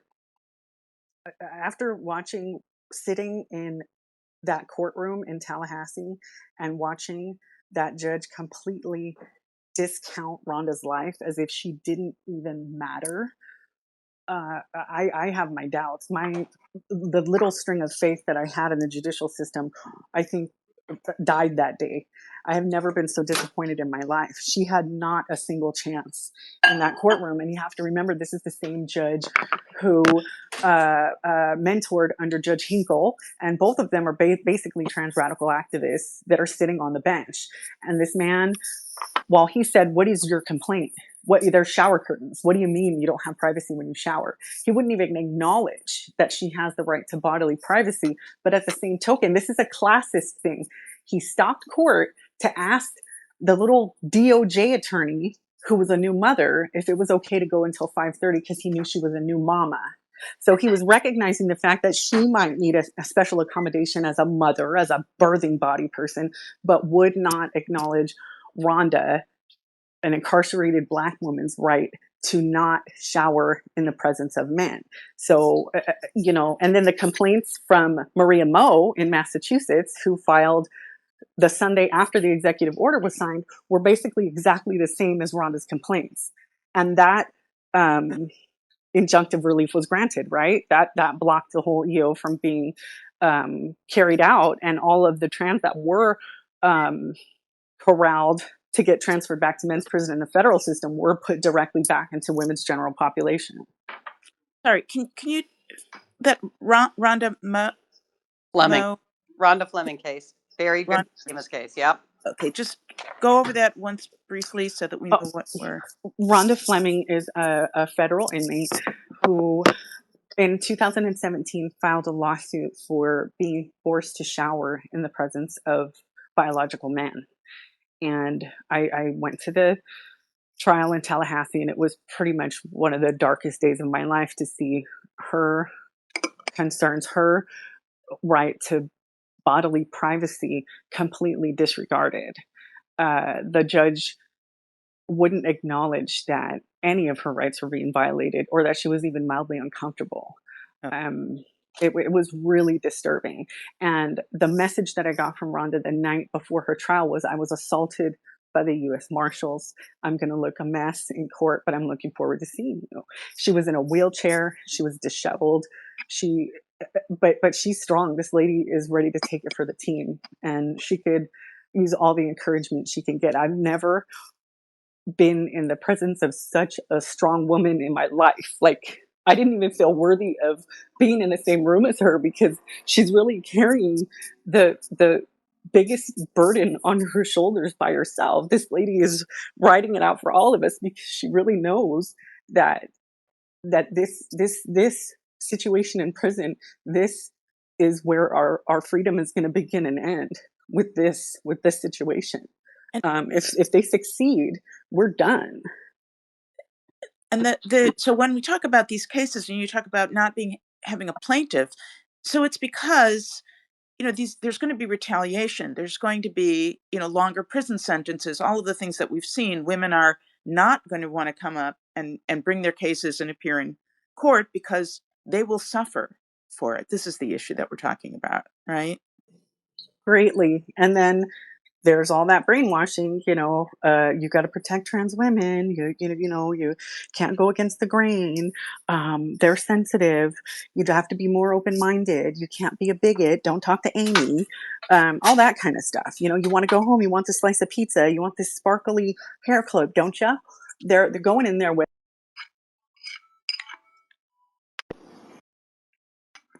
Did we just lose Amie? Maybe we lost. No, I'm still here. I'm still here. Yeah. Okay. I have one last question, and then I want to move to listener questions. People have listener questions. So I just want to know where we're at in terms of really getting men out of women's prisons. We have a friendly White House administration that seems to be focused on this. What's the top priority here for ending this? Do you mean as a whole, everywhere? Yeah, as a whole, what would you say the top priority is? The top priority would be to acknowledge that women are a separate sex class from men, and that there is no transitioning between the sexes. Gender identity has to take a second place to sex. Right now, it's the other way around. Okay, so the sex denialism that we're seeing. Right. Yeah, I think Elspeth is right about that. It's more even than the sex denialism. It is that they have replaced sex-based rights with trans supremacy. Right. Yeah. It's a higher order, hierarchy. It's higher up in the hierarchy now in human rights than women's rights are. Women's rights. Exactly. And how do you see this going? I mean, if you had to place odds on making progress on this, in the next 4 years, say. Are you optimistic? Are you pessimistic? For me, it's too early for me to know. I haven't seen enough yet of how fast these things are going to move through the appeals courts. Okay. I'm gonna throw my lot into optimistic that I No? think at the end of this that we'll be able to do some good stuff. I think that having these cases in front of judges is a good thing. I think the example of this preliminary injunction, everything that got entered is not the ideal thing, but that's what happens when you don't have evidence on the record and things. And so I think the more that we have a chance to examine things and bring it into the public awareness, I think that that's an opportunity. So I'll say that I'll say optimistic on that. Okay.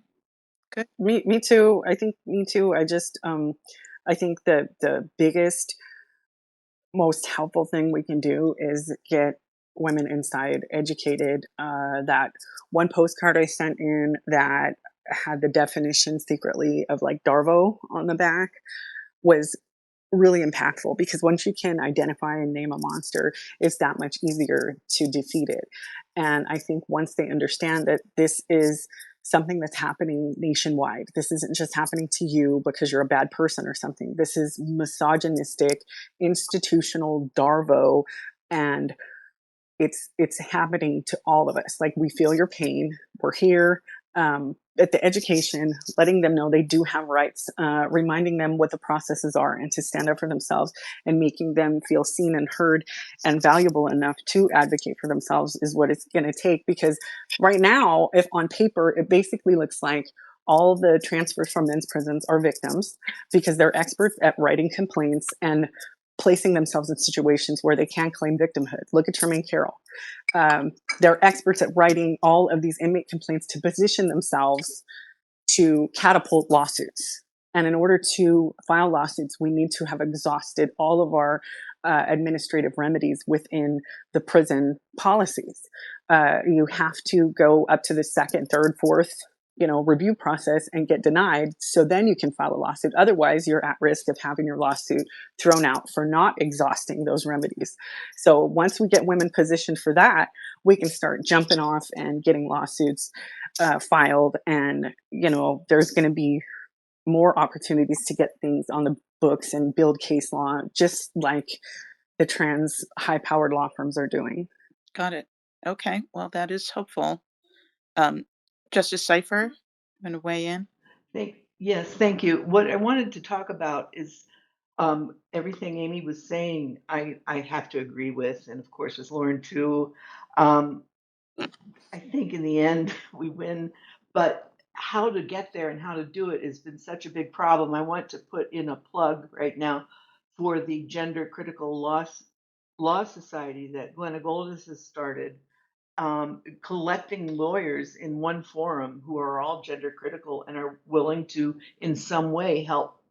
To what extent some of them can, some of them can't because they're full-time employees. But we need lawyers who will take these cases, because right now all the lawyers, they're the big firms are representing the trans prisoners, and a lot of firms are afraid to touch these things. So when you look in who's doing pro bono work for a big firm, they're doing it for the ACLU or the trans women in prison, and there's nothing there for women. So we need lawyers, and I think Glenna's society is off to a good start. And I've been impressed by how many we have so far. I don't remember what the total is right now, but I know Glenna probably knows, but I don't know. I think it's at least 52. So that's exciting, because before, a year or 2 years ago, I didn't know any who would be a gender critical lawyer. Yeah, I think we'll get Glenna. Maybe you can join us for a second and talk about that group that you started. I know that people want to know what they can do. What can just regular people do to move this situation along? We often tell people to contact their legislators. It seems futile, but I do think it makes a difference. So there's that. But what else can people be doing to help move this situation along. Sharon, I'm going to turn that to you since you're the executive director. Oh, okay. I thought you were asking Glennis to Not come yet. up and talk. She will, Okay. hopefully. Okay, fair enough. So, yeah, okay, first of all, do contact your legislators. We have polling that show Democratic voters do not like these policies. Use that, right? So, we do issue a lot of calls to action at Wolf, especially at the state level, to say, there's this bill coming through. Please let your legislator know. But we've also been asking people to please meet with their legislator, express their point of view, and that's at the state and the congressional level. Wolf's planning a congressional day in DC in May. We invite everybody to come with us. We want to meet with as many congressional reps as we can and try to talk some sense into them, of like, you've got to start seeing this differently. I think one of the things that is coming up a lot is people need an off ramp. So we've got to find some kind of off ramp messaging wise to help lawmakers be able to stand down some of these policies or say, I can't vote for this. I just can't go for this. I also want to say too, I'm a little hopeful, and this is the strangest thing to be hopeful about. You know how Elon Musk is busy rooting around in the federal government right now and ripping kind of everything to shreds and shut down USAID and all that? Well, it turns out USAID was funding a lot of transgenderism stuff that none of us would have wanted to see taxpayer dollars go to, right? Like, transgender operas in Colombia and, poor sisters in the UK. Stonewall was their big thorn in their side, the way ACLU has pushed a lot of this here. And it turns out USAID was funding Stonewall. So, the collapse of USAID and the stopping of funding, it's going to hurt a lot of innocent people, obviously, that were, needing medicines and what have you. But I think it will help in terms of drying up the spigot that has been funding this garbage, right? We need a similar kind of scrutiny at the United States national level. Some of these groups were getting big money to turn around and lobby the government for the policies that they themselves wanted to see, right? And so we do have a different government in town right now, and we probably should take advantage of the fact that there has been this change in the administration and see if we can get some of that funding spigot just needs to get turned off. We really need to stop doing that.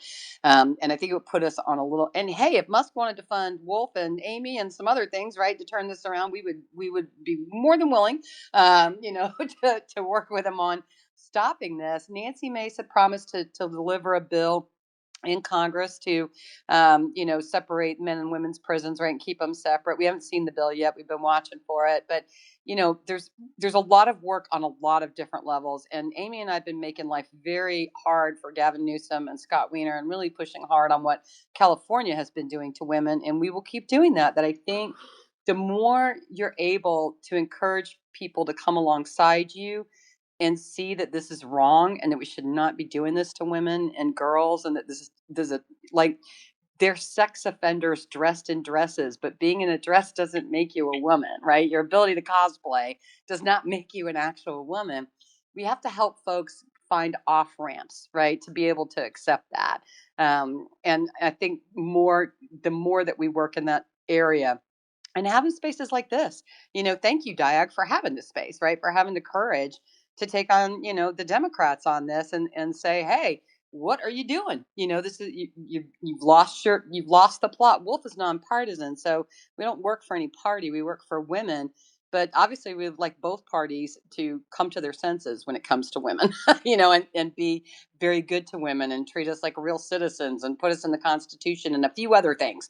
So we have like kind of a big wish list here at Wolf for what it will take to fix the situation for women. But I think definitely you've got to talk to your elected officials. You've got to talk to them, and they're supposed to take meetings with you, their constituent.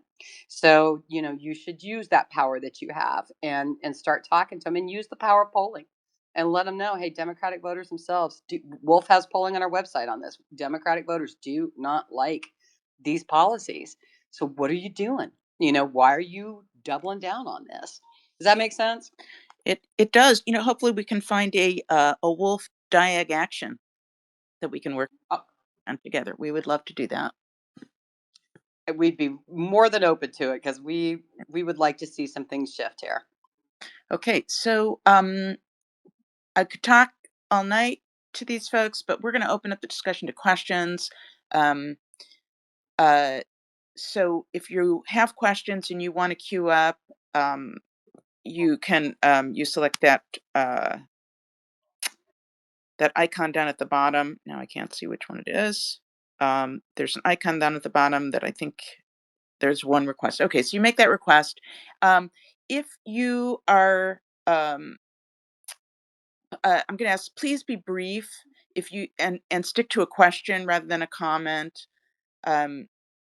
so that we don't have to cut you off. And as always, no, we'll definitely cut you off if you're not civil.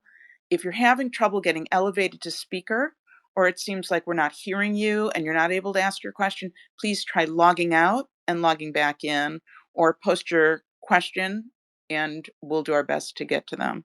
So, okay, I'll go ahead and elevate our speakers. Oh, I just lost my screen. It's problematic. Who do we have? So first, we've got Glenna, great. We'll get Glenna up, and then Amie Pinkhurst. Go ahead, Glenna.